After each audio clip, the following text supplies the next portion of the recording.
Hi, I am Yasser Arafat, Country Manager of Hytera Communication Corporation. I am delighted to be here to showcase our latest technology and solutions for public safety and law enforcement. Today, I am showcasing mainly for E-pack. So E-pack is an emergency communication solution for police and civil defense for a daily operation and emergency and disaster or the critical infrastructure failure for the emergency communication.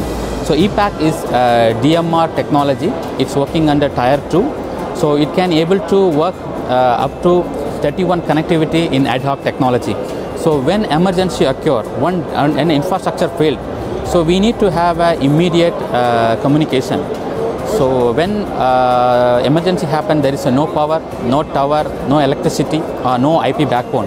To that emergency situation to cover larger area, so we are using E-pack DMR Tier 2 technology, so which can connected with any DMR radios and unlimited number of DMR radios with a single channel communication.